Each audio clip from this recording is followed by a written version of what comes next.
Hi, my name's Alyssa. Thanks for watching today. Before we get started, we wanted to fill you in on our church. Here at Grace, we have a mission and a purpose. Our goal is to help people discover truth, decide on Jesus, demonstrate change, and deploy for others. If you're looking for a church, we would love for you to come be a part of what God is doing here at Grace. You can check us out on Facebook, Instagram, YouTube, and Twitter. We would also like to invite you to one of our Sunday morning services. Check out ohiograce.com for a list of campuses and service times in your area. We have a great time gathering for music, hanging out, and learning about who God is and how that affects our lives. Thanks for watching, and we hope to see you here next week at Grace. Say congratulations to the Hopewell Loudon girls softball team, who almost won state last night. But good season. They were runners-up this year, which is, that's pretty impressive for a school around us. So I want to say congratulations to them. I don't know how this was for you, for those of you guys who are married, but for me, when I was in college, one magical day, I guess, I don't know what you want to call it, this girl caught my eye, and her name was Kate. Kate and I were friends, and I ended up marrying that girl, by the way. But Kate, I remember when I started realizing, I'm like, man, I think I like her more than like a friend. You know what I'm talking about? Like, you're in that kind of awkward, weird relationship time where you're like, you don't know exactly what you guys are or whatever. But for me, I had a lot of like competition because there was other guys that she was going out on dates with already, and picnics and all these stupid little things that she was doing with these other guys. And so I was like, okay, well, I got to do something different. Like, I got to get this girl's attention. And so I started realizing, when she was doing something with our friend group, like, I was always there. Like, if I knew Kate was going to be there, I'm like, okay, well, I'm going to go do that. I arranged my, schedule around her. I was like, okay, I know she goes and she eats lunch with our friends at, 12:15. I'm free for 12:15. That's when I'm going to go eat lunch. We started doing a whole bunch of things together. I started trying to spend more time with her so that I could get her attention. She was on an intramural soccer team. They were called the Betty Goats, okay, which is super lame. They would go around before the game. It was like their chant. I don't know what you call it. They'd be like, Betty Goats. That's what you should ask her about it. It was weird, okay? Not me, her. Not, okay. And so I would go. It'd be super embarrassing because I'm associated with that team, you know what I mean? But it was all, I'm like, but I'm trying to get her attention. She'll see me here. I'm like supporting her and the rest of the Betty Goats. And, I'm there for them. She liked to do ice skating. And I'm like, all of a sudden, I like to go ice skating. You know what I'm talking about? She was on the intramural ice skating team for the school that we were at. And so I started going to, some of her competitions, to support her. And they did the halftime show or whatever you call it, in between periods at the hockey games. All of a sudden, I'm going to all the hockey games, all right? So I can see Kate, so I can hopefully get her attention. Maybe she'll see me up there in the stands and be like, oh, Zach's here again. He's watching me. Man, maybe he likes me. I kind of like it. I like that, that type of thing. One of the things, she came up, she was talking to me probably at lunch or whatever one day, and she was like, man, I really, really, really want to go rollerblading. She liked to go rollerblading, which is kind of like ice skating, so maybe that makes sense. And so I'm like, I love to go rollerblading. I haven't been rollerblading since I was 6. I didn't own any rollerblades. Okay, I was a man, a 21-year-old man. And so I'm like, I love to go rollerblading. All right, when do you want? She's like, tomorrow. And I'm like, okay. And I had to run to the store and find, go to Dick's. And I'm like, I need rollerblades. And so I had to go buy rollerblades just so I can go rollerblading with her, just so I could get her attention, so I can separate myself from the rest of the pack. And what I realized is the more time that I spent with Kate, the more I started liking Kate, and the more that I wanted to get her attention. It was just this vicious, endless cycle that I was stuck in. See, it's interesting that as you read this book, you see throughout history all the different ways that God was constantly trying to get his people's attention. And many times he used a variety of different ways, just like I did with Kate. Many times he just directly talked to people. He used his direct words. He did this, by the way, usually through his prophets. Prophets, as I mentioned last week, prophets, they're just messengers from God, meaning God would pick somebody, a man or a woman, and just say, hey, I want you to go tell my people this. And they would say, okay, got it, all right, awesome. And then he'd walk over and say, hey guys, this is what God says, okay? That's what a prophet was, just ordinary people. And so God he used direct words through them many times. By the way, I just want to mention, we still have those words, or a lot of those words here today that still apply to us today, that a lot of us, we just ignore. A lot of times he used discipline. Okay, that's usually not our first choice when it comes to how do we want God or anybody really to get our attention. God used that. He used different signs. He used different miracles throughout the Bible. I mean, heck, one time, right, he came down and lived 33 years or so with us to try to get our attention. And as if that wasn't unique enough, sometimes God got really creative, again, trying to get people's attention. And for the next 3 years, we're going to be looking through this in the series called Strange Stories from Ezekiel. And I'm just going to tell you straight up, just like AJ told you already, it's going to be weird, okay? It's weird, man. God had Ezekiel doing some strange stuff. In fact, I don't think I've ever heard of a pastor speak in the book of Ezekiel, especially a series in the book of Ezekiel, and especially the stories that we're going to be looking at. And I'm going to just tell you straight up, there's a reason for that. Okay, found that out this week. I'm like, oh, yeah, this isn't anything that nobody really wants to touch. But the cool thing that we're going to be looking at is that we get the opportunity to look at God's unique, creative, innovative, completely original attempts to get his people's attention through a young man named Ezekiel. And it all starts in Ezekiel chapter 1, verse 2.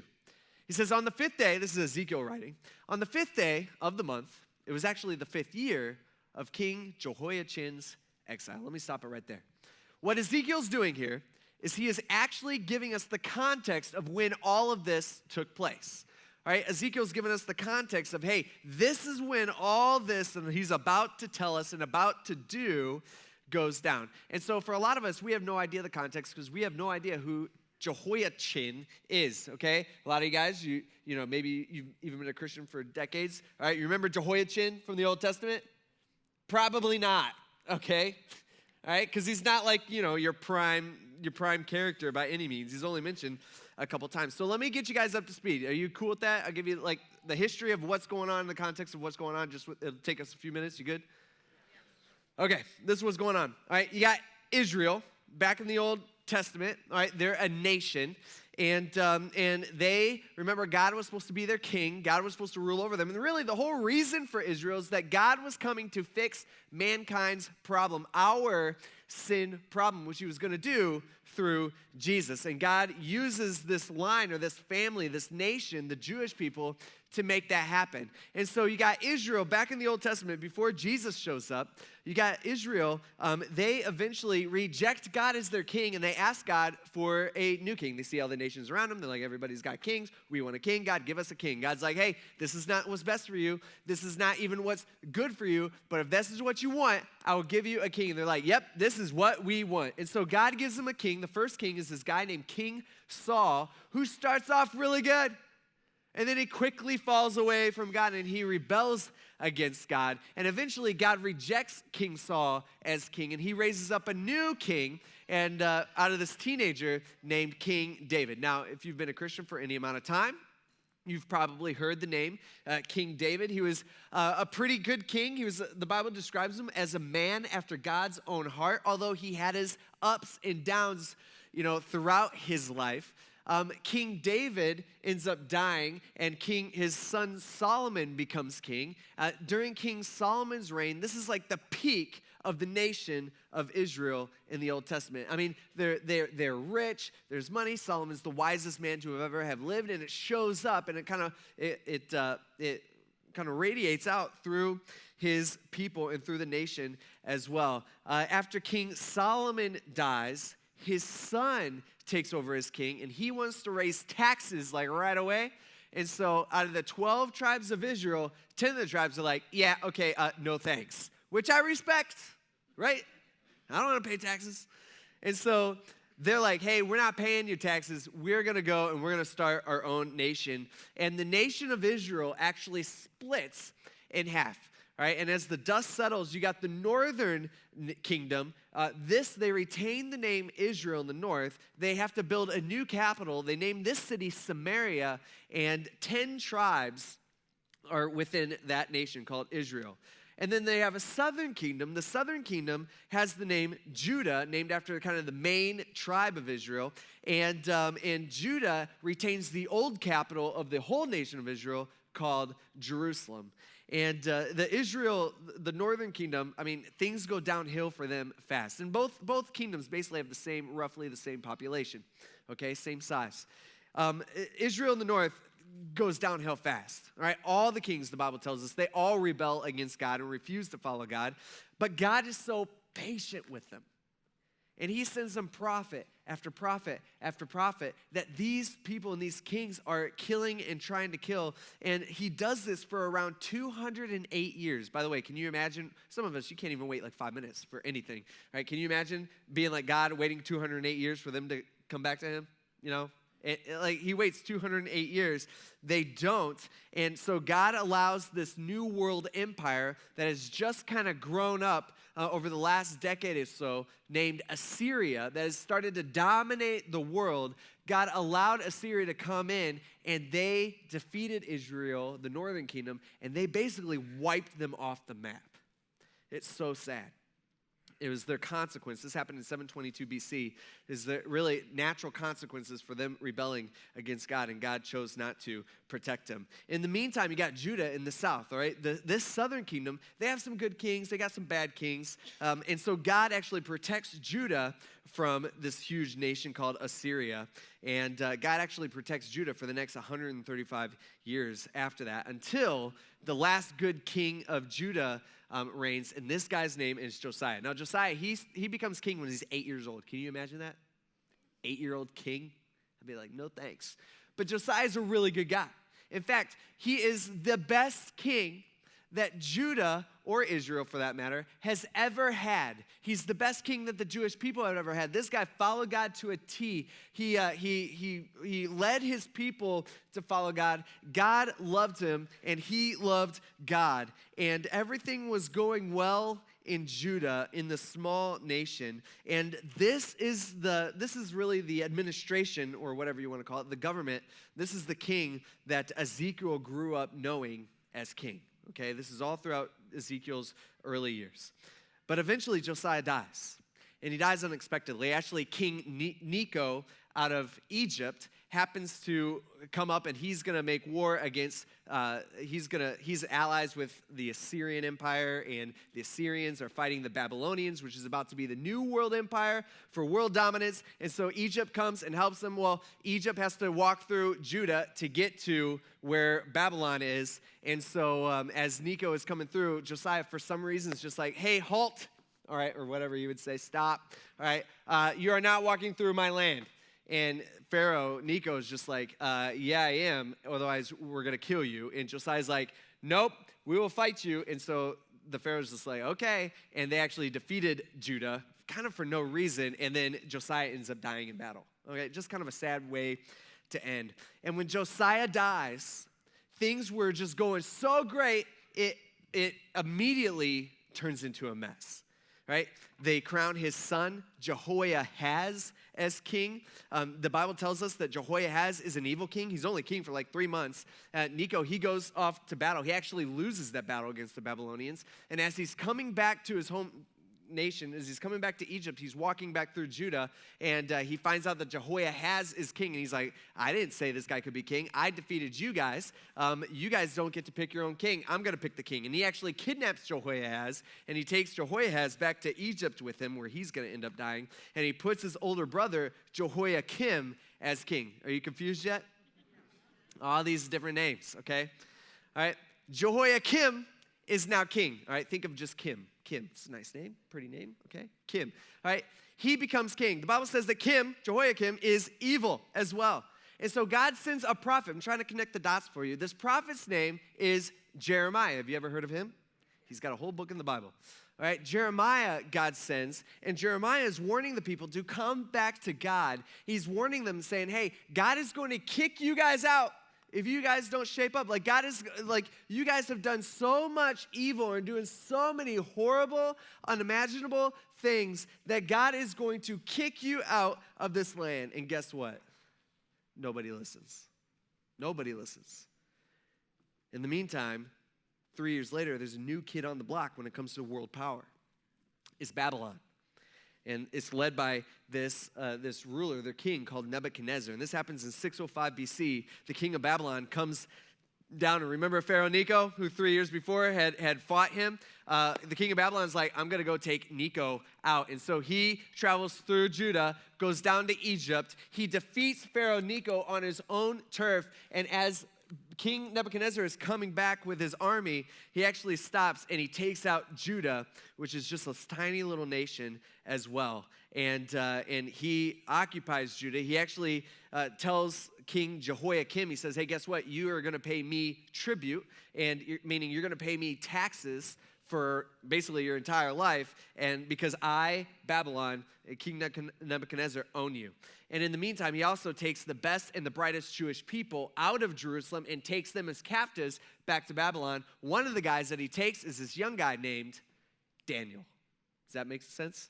All right, sound familiar? He's got a whole book in here too, okay?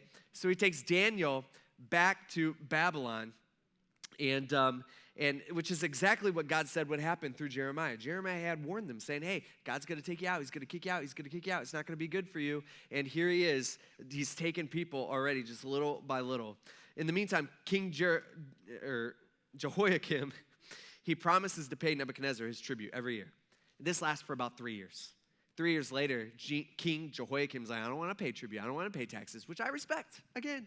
And so he's like, I'm going to stop. And so he stops paying his tribute. He rebels against King Nebuchadnezzar. As you can imagine, King Nebuchadnezzar, who at this point is the most powerful man on earth, he doesn't like that, okay? And he's like, I'm not going to allow this little, pipsqueak of a king in this tiny little nation to be rebelling against me, the empire of Babylon. No way. And so Nebuchadnezzar comes back with his entire army. They take over and defeat Jerusalem again, and he actually imprisons Jehoiakim, the king, and he puts shackles on him, and his plan is to take him back to Babylon. But I guess he changes his mind along the way because he actually has Jehoiakim, king, thrown off the wall where he dies.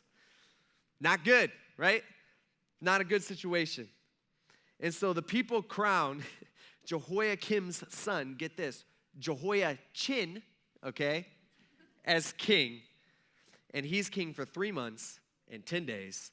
And Nebuchadnezzar comes in, just like Pharaoh Necho did a few years before, saying, hey, you guys don't get to crown a king. I'm the one who owns you. I'll crown your king. And so he takes King Jehoiachin prisoner to Babylon with about 10,000 of the best people left in Jerusalem. Ezekiel is one of these people. At this point, when he's taken, he's 25 years old. Not only that, but Nebuchadnezzar, he takes anything of value that he can find in Jerusalem, he takes it, and he's taking it back to his hometown, Babylon, as well. I mean, just picture, let me take a time out for a second. Just picture this. Can you put yourself in Ezekiel's shoes? He's 25 years old, okay? I mean, this guy is 25 years old, so he's probably fought against the Babylonian army, and they lost, right? He's already watched his first king, the good king that he grew up with, die in battle from the Egyptians. And then the next king gets kidnapped by the Egyptians and taken back to Egypt. And then the next king just got thrown off the wall. And then the next king, he's taken as captive and he's going to Babylon. And Ezekiel is chosen to go with him as a captive. I mean, and he's stripped of everything. He's got nothing to his name. Right? Not even his home has been taken from him. I mean, everything is gone. Can you imagine being in his shoes? And in Jerusalem, only the poorest of the poor people are left. There's nothing. It's just so sad. And so Nebuchadnezzar, he appoints a new guy to rule as king over Judah. And this is really just a puppet king for him. And after all this, after Ezekiel has seen all this and experienced all this, some of this stuff with his own eyes, he's been in captivity at this point for 5 years. The Bible says 5 years later, God shows up to Ezekiel. That's where he's at on the 5th day of the month. It was the 5th year of King Jehoiachin's exile. Remember, Ezekiel's with Jehoiachin in their, camp or whatever. It says, the word of the Lord came directly to the priest Ezekiel, son of Buzi. Buzi is a sweet name, okay? Jehoiachin, not so much, but Buzi, like no one's messing with Big Buzi. You know what I'm talking about? So his dad was sweet, okay? He says, but he came to Ezekiel in the land of the Chaldeans, that's just the Babylonians, by the Kibar Canal, and the Lord's hand was on him there. So here's Ezekiel, right? He's doing his thing, whatever he does, and God just like shows up to him one day. He's like, hey, Ezekiel, guess what? I got some stuff that I want you to tell Israel. And Ezekiel's like, okay, wow, yeah, all right, that's awesome. I'm about to be a prophet. Never been a prophet before. This is going to be sweet. You're going to tell me some stuff. I'm going to tell the people. They're going to listen to me, and they're going to do, what we say, and it's going to be revival, and they're all going to come back to God, and we're all going to get to go home. This is going to be awesome. And here's God, and God's like, actually, that's not exactly what's going to happen. All right, he says, son of man, this is what I want you to do. I want you to go to the house of Israel, and I want you to speak my words to them. He's like, okay, yeah, that's what prophets do. I'm all about that. He says, for you are not being sent to a people of unintelligible speech or a difficult language, but to the house of Israel. God's saying, I'm not just sending you as like a missionary off to some like random remote place that you guys don't speak the same language, and so you're just trying to sign stuff. He's like, no, I'm sending you to your own people. All right, I'm trying to make this as plain as it could possibly be. He says, not to the many peoples of unintelligible speech or a difficult language whose words you cannot understand. He's like, by the way, if I were to send you to those people who are not following me, who don't even know about me, all right, people who you can't even speak the same language, he's like, no doubt they would listen to you. But God's like, my people, Israel, they will not want to listen to you because they do not want to listen to me, for the whole house of Israel is hard-headed and hard-hearted. You know people like that?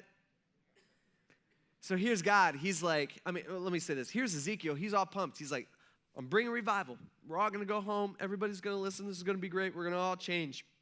And God's like, actually, this is not exactly what's going to happen at all. They're not going to listen to you because they don't want to listen to me. But you're going to be my prophet. You're going to be my mouthpiece. Now, remember, Ezekiel's not the only guy who God's currently using at this point, remember? You got Jeremiah. He's actually still back in Jerusalem. He's about 20 years older than Ezekiel, so he's around 50 years old at this point. And so he's still warning everybody, hey, God's using him to warn everybody there. Like, you guys need to turn back to God, turn back to God. And then you also got Daniel. Daniel and Ezekiel are like the same age. Daniel had been taken a few years before, remember, 3 years before, and Daniel is in Babylon working for the enemy. He's in Babylon working for King Nebuchadnezzar, and he is interpreting dreams. He's doing all this stuff that we read about in the book of Daniel, and King Nebuchadnezzar actually likes him. And so here's God saying, they're not going to listen to you, okay? You're not going to be like one of those prophets, okay? This is what you're going to do. He says this. He says, I will make your tongue stick to the roof of your mouth, and you will be mute and unable to be a mediator for them, for they are a rebellious house. He says, but when I speak with you, I will open your mouth, and you will say to them, hey guys, this is what the Lord God says. So here's Ezekiel, right? Like he's grown up with, like I want you to picture this. Right, he's 30 years old. He's grown up with these stories about all these past prophets that we still read about in our Bibles. Guys like Elijah and Elisha. And these guys who did all these incredible miracles that God used in signs to show God's people God's power. And so Ezekiel hears this. He's like, okay, I'm going to be like one of those guys. And then you also got Jeremiah, who's famous for being a prophet, although the people didn't listen to him. You got Daniel, who at this point is already famous for being a prophet. He's able to interpret dreams. He's got powers in a sense. Like God uses him to do that. And even Nebuchadnezzar, the most powerful man on the planet, is super impressed by Daniel. And so Ezekiel, as I would imagine, is probably so pumped. He's like, I'm going to be a prophet. I'm going to be like Jeremiah, my idol. I'm going to be like my Daniel. And on top of that, I got the God of the universe just talking to me randomly. Like, this is awesome. And God says, yeah, you're going to be my prophet, but you're not going to be able to talk. And Ezekiel's like, wait, what? Isn't that what a prophet does? Isn't that my main job? And God's like, no, you're not going to be able to talk unless I specifically give you a certain message to a certain people. That should have been Ezekiel's first clue, that God's got some unique plans for him, that he's got some creative ways to get his people's attention that he's going to use Ezekiel to do. He says, now you, Ezekiel, I want you to take a brick and set it in front of you. And so Ezekiel's like, all right, I can do that. All right, might not be able to talk, but I got bricks, okay? So he takes this brick and he's like, what now? Set in front of me. And God says, what I want you to do is I want you to draw the city of Jerusalem on it. And so Ezekiel's like, okay, I know Jerusalem well. He used to live there for the first 25 years of his life. So he's going through and he's like drawing. He's like, okay, there's a wall here. There's a wall there. Here's the gate. There's a gate over here. I got some houses, a market, whatever. So he's got all this stuff on there. And then God says, this is what I want you to do with that brick. I want you to lay siege against it, meaning construct a siege wall, build a ramp, pitch military camps, and place battering rams against it on all sides. How many guys ever played, like, this plastic army men? You know what I'm talking about? Back in the day? Green versus tan? Come on, people. Where you at? Anybody? Okay. Everybody watched Toy Story before? Oh, jeez. Okay. So that's what he does. So he sets up the scene. All right, get some palm trees out there because this is the Middle East, And so he's got the trees. Whoa. Okay, he's got the trees going. He's got Nebuchadnezzar and their flag, because this is what's going to happen to Jerusalem. And he sets up all these barriers. He's got all this stuff, and they're completely surrounding the nation, or not the nation, the city of Jerusalem. And he gets all his little guys. You got the flamethrower guys. You got the guys with the pistol. You got bazooka guy hiding over here. Got the guys laying down, shooting. Got a couple of those. You got the minesweeper. Probably didn't need that back then. But he's, there. You got mortars, okay, coming in, that type of thing. More flamethrowers. And then you got the guy radioing backup, I guess. Here's another flamethrower. And so they're all surrounding, all right, the nation. You got some heavy artillery, all right, like some tanks out there. And so he's got it all set up. And he's looking at it. He's like, hey, man, this is pretty good. You know what I'm talking about? This is fun, okay? And so God says, this is what I want you to do. Take an iron plate, set it up as an iron wall between yourself and the city. He's like, okay, I got a plate right here. And he says, and face it so that it is under siege, and then besiege it, meaning you're playing it. You're like, all the wall fell down, that type of thing. And so he's playing it out in the city. I mean, this is what he's doing, okay? I'm not crazy. This was God's thing, not mine. And he says, and then besiege it. He says, this, as you're playing it all day long, this will be a sign for the house of Israel. Meaning all the people in the market. He's amongst all these Jewish people, around 10,000 of them that have already been taken, and they're exiled out of Israel, out of their nation. And so they're all walking by all day, and he's just like, that type of thing. And he's just playing this all day long. And Ezekiel, he hears this, and he's like, all right, like, this is weird, okay? I guess I can do it. And what God's trying to do here is God's trying to get their attention. And this is exactly, he's saying, what's going to happen to Jerusalem in just a few years. In fact, it's already happened twice at this point, remember? It happens the first time when Jehoiakim was king. He takes guys like Daniel, all right? And then 3 years later, Jehoiakim rebels against Nebuchadnezzar, and so he comes in again, and that's when Jehoiakim gets kicked off the wall, that guy. And then he takes 10,000 prisoners along with Ezekiel. And Babylon owns Judah at this point. But Judah is still kind of hanging on, meaning they still have their own king, right? They still have people living within the land. And what God is basically saying through all this is he's saying, hey, you think you have it bad now, my people?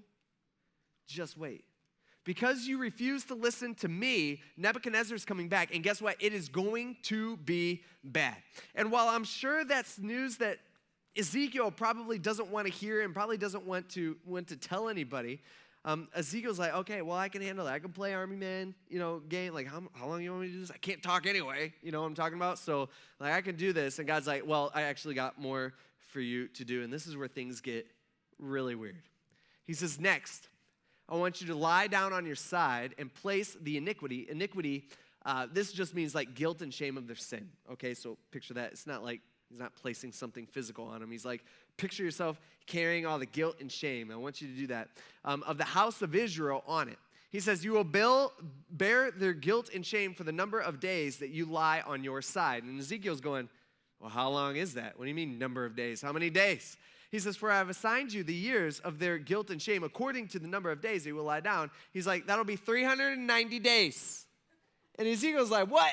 300 what? Are you kidding me? He says, so you will bear their guilt and shame of the house of Israel for 390 long days. He doesn't even get to switch sides. Have you noticed that?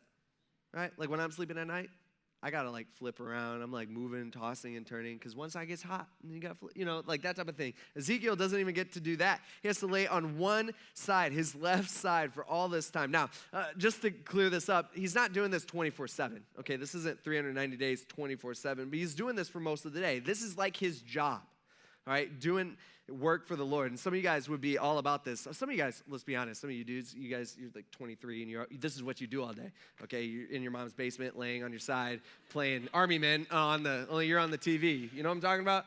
All right, real cool. But my guess is for Ezekiel, this is not what he thought a prophet should be doing. This is not his idea of being a prophet. I mean, after all, Daniel's not doing this. Jeremiah doesn't have to do this. Why does he have to do this? But God wasn't done. He says, when you have completed these days, I want you to lie down again. He's like, what? Again? But this time, lie on your right side. Oh, okay.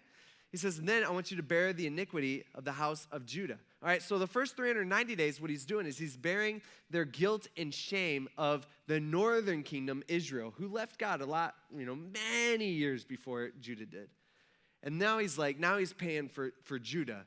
He says, I want you to do that. I've assigned you 40 days, a day for each year. So after he's done with his 390 days of laying on his left side all day, out in the street, in the dirt, playing with his army men, all right, then he has to flip sides for 40 more days, and he's got to do that for 40 days. He says, and then while you're doing that, face the siege of Jerusalem with your arm bared and prophesy against it. So then he's allowed to talk, all right? He flips over, and then he starts yelling, in a sense, at his like setup, at his army men, at his setup of Jerusalem.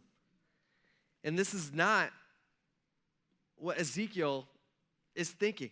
I'm sure he's in shock. He's like, I can't believe I got to do this. And he's thinking that's it. And he's going, man, this is not an ideal situation, but I guess I could do that. Like, there's worse things out there.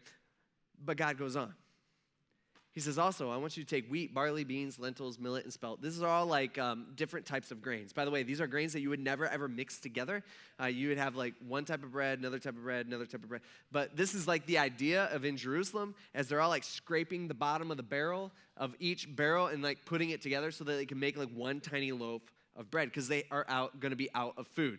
He says, I want you to put them in a single container and make them into bread for yourself. This is like poor man's bread, okay? This is not something anybody would normally eat. This is something animals wouldn't even touch. He says, and you're to eat this during the number of days that you lie on your side. Remember the 390 days? And Ezekiel's like, okay. All right? He says, the food that you'll eat each day will weigh about 8 ounces. So that's about this much. I measured it out last night. This is 8 ounces of grain. So he's like, this is your meal that you're going to eat all day long. Okay, this is what you got. Can you handle that? And he's probably not happy about it, but he's like, okay, I'll do this. So you'll eat it at set times. So it's like you get to make a little piece of toast, and then you get to take little bites out of it set times during the day. He's like, he's rationing his food, which is exactly what's going to happen someday in Jerusalem. He says, you will also drink a ration of water, 1/6 of a gallon, which you will drink at set times. And so he goes, and he's like, all right, I got 1/6 of a gallon here. Okay, this is how much that looks like. It's a little cloudy. It's Tiffin water. Okay, so you guys know what I'm talking about. And so Ezekiel, he measures it out. He's like, okay, this is all the water that he's got to drink all day. Now, where's Ezekiel at? Modern day Iraq, okay? Out in the desert. This is probably not ideal. I know some of you ladies, there's no chance you could ever do this because I've seen you. You walk around with those big old metal, gallon-sized drinks. I don't know where Kate's got something like that, and it drives me crazy. I hate it because it doesn't fit in the cup holders in the car, and every time you take a turn, it's like boom, boom, boom, boom. You know what I'm talking about? You know what I'm talking about, all right? It happens, yeah. Annoying. I'm like, why do we carry that everywhere we go, all right? I'll buy you a drink, anything. And so here's what Ezekiel has all day. So if you could picture this, during this year and 3 months or so, Ezekiel is, number one, losing weight at probably an alarming rate, okay? Because all he does is all he has to eat is like a piece of toast all day long. Not only that, but he's also severely dehydrated. And so he's starving, he's severely dehydrated. What he's doing is he's representing exactly what's going to happen to the Jewish people who are left in Jerusalem. And he says, you're going to eat it, that bread, as you would a barley cake, and bake it over dried human excrement in their sight. Things just got another level weird, right? I was like, what? What God's doing is he's representing, or he's showing them what's going to happen, and he's doing it in a very unique way. He's trying to get their attention. Right? He's saying, hey, this is what they will be doing. This is what's going to be happening. Instead of following me, you guys have chosen your own way. You guys have ran from me. Instead of me blessing you with more than you could ever have, more than enough, you guys have to ration your food, even cooking food over human crap. All right, let's call it what it is. All because you don't have enough fuel, because you're out of everything. You're out of food, you're out of fuel, all right? It's just going to be a terrible, terrible time. And as you can imagine, when Ezekiel hears this, Ezekiel's like, whoa, God, please. I can lay on the ground, I can play Army Man, I can eat that one piece of bread. Like, I'm okay. I don't like it, but I'll do it. All right, please don't make me cook this over human, feces. And so God's like, all right. So he pushes back, and God says, look, this is what I'll do for you. I will let you use cow dung instead, okay? Of human excrement. And you can make your bread over that.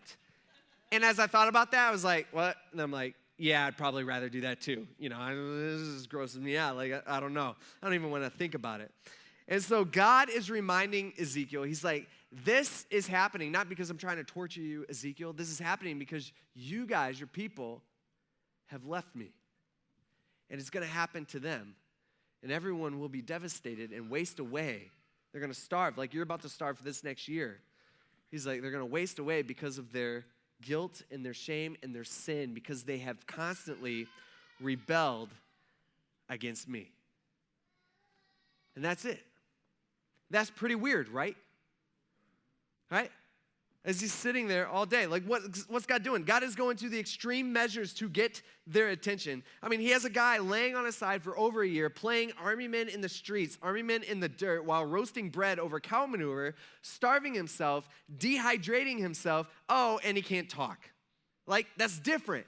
That's weird. And I'm like thinking of this. I'm like, why was God doing this? He was doing this, I know, to get people's attention, but you would think just like telling them straight up. But then yesterday I go to Walmart and I'm like, you know what?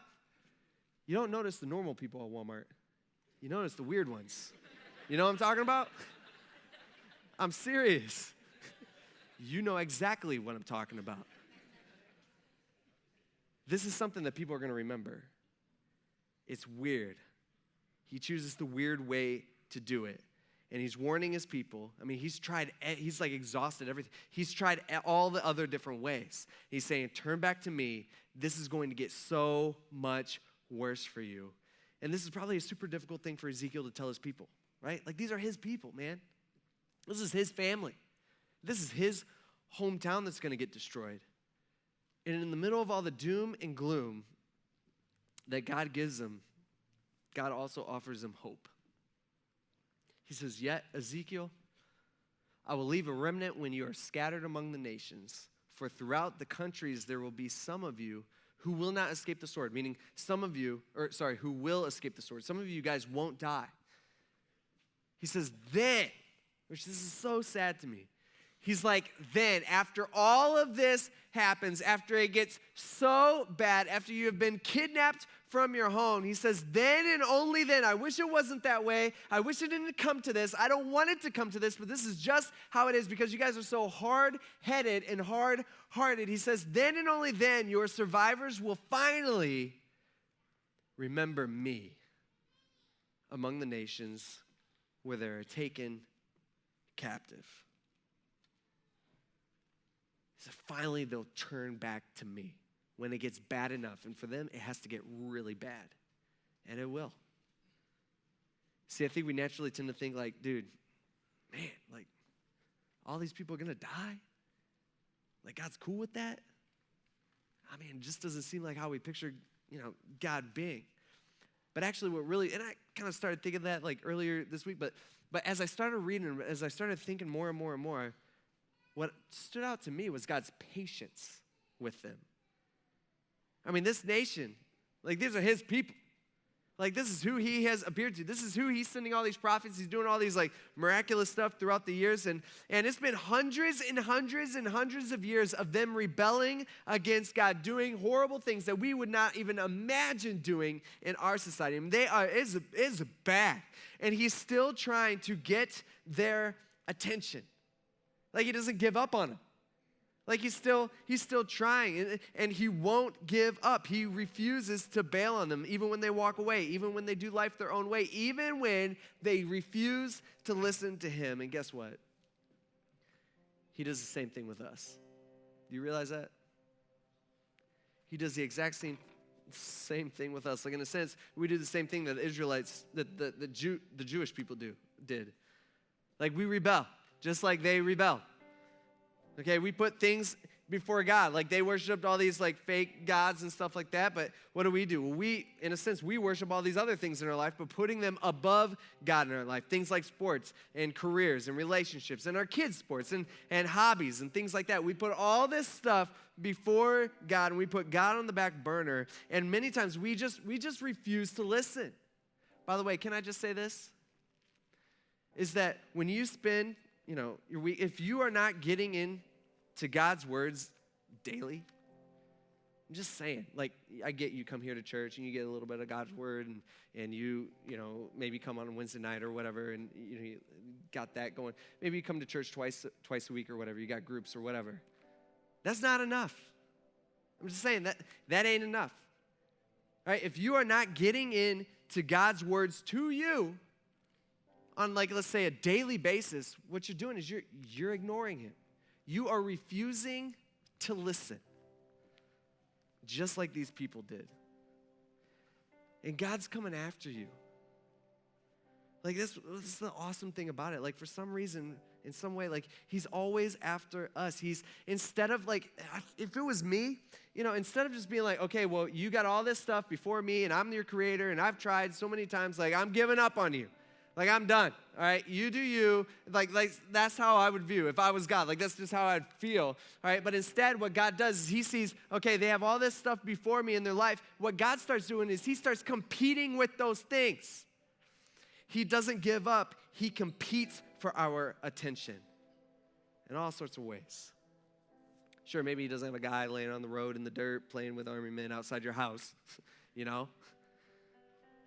But he's got each of you here today, somehow, some way, you're here, and he's always trying to show himself to you. And so what I encourage you guys to do this week is take a step back, look at the big picture, look for what ways is God trying to get your attention, specifically, uniquely for you. That's what he does. He's creative. How is God trying to get your attention? Well, how is God showing up in your life to pull him back to you? Now, you're not going to see all of them because I think God is constantly trying to get our attention and competing for the number one spot in our life in so many different ways that there's no possible way that we could be like, oh, in this way, this, we can't get them all. But you'll at least see a few of them, some of them. You should be able to recognize that. And the question is, will you listen? He's trying to get your attention. Are you going to listen? Let's pray. God, we thank you for this day. We thank you for this odd, unique story of you trying to get these people's attention in a very weird, odd way, God. And knowing that it wasn't going to work. Like knowing that they would still refuse you, which is so, so sad. God, we ask that we wouldn't be like them. Lord, we ask that we would grow in our relationship with you and pursue you and answer your call for our attention. God, we thank you for that. We thank you for caring about us so much to do that and trying so hard and just never giving up on us. Lord, we ask this in Jesus' name. Amen. Thanks for watching, and we hope to see you here next week at Grace.